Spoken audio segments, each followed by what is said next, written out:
Welcome to Bite-Sized Movies. We hope you enjoy our movie and TV show reviews and recaps. Please help support this channel by subscribing and clicking the like button. It takes just a second for you, but it means the world to us. Now let's review the horror comedy King Knight. Richard Bates Jr. is back and has a new film coming out at this year's Fright Fest.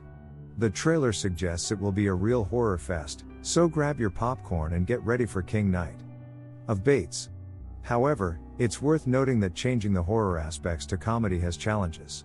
For example, you're no longer making a horror comedy that many people find success.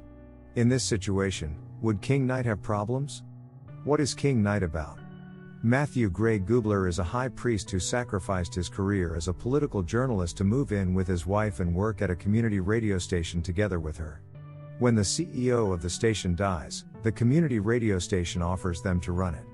Matthew doesn't want this job but eventually accepts it all for love, the only solution: attend a high school reunion and perform the Forbidden Sword dance. But what will this journey of self-discovery mean for the future of Thorne's acolytes? What worked for King Knight? Richard Bates Jr. channels his inner John Waters in his latest film and ditches the horror elements that have been featured in his previous films. Consequently, gags come at a fast pace and never go into strange territory for shock value. Each line in this movie is so quotable, and there are multiple one-liners that are pure Waters. There is an intentionally eccentric cast who all seem just as strange as him but beautiful in their own way. Matthew Gray Gubler, better known by fans of indie cinema as one of the Coen brothers' most accomplished actors, and his role in Crazy, Stupid Love is perfect for Tyler James Williams Thorne, leader of a coven of misfits. Across the board, the cast resonates with this series' themes, community as well as a sense of familiarity. From top-tier talents like Johnny Pemberton and indie music icon Alice Glass, the team of writers for our podcasts is as varied as the characters they play. The diversity of the work is great, which contributes to the sense that it was a blast to make, and there's a camaraderie being present among those working on it. The production of the film is one of William Bates' most creative to date and has several stylistic aspects which are uncommon in less ambitious films.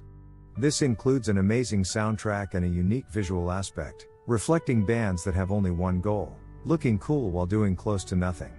To conclude, the dance sequence features Gruber giving an interpretive performance to a dark electronic mix of Ave Maria on piano, which is not only beautiful but also bewildering.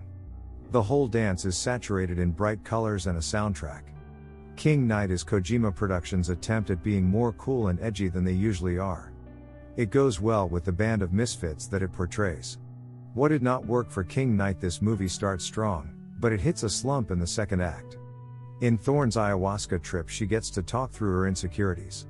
Critics argue that, while it is plausible, there is no scene that can change the slow-paced tone and recapture the comedy, not even Aubrey Plaza as a dejected pine cone. The production is still a good one, though, and audiences may agree. My overall thoughts on King Knight movie: King Knight will be Richard Bates' funniest project to date. The absence of horror elements makes it easier for viewers to watch, as they don't have to worry about being scared. Sure, the first half is excellent and builds up to some great comedy, but near the end of the film, it loses some of its momentum. This doesn't stop them from adding more jokes during this time, though. Regardless, this is something people need to see and may want to watch a few times in order to fully appreciate. As a longtime fan of Richard Bates, I've been really excited to see him grow and develop as a filmmaker. His debut film had an edge to it that there aren't many filmmakers with. I believe the time will come when he will be considered an icon in cult cinema. Although King Knight isn't putting him on the map yet, it is a step in the right direction.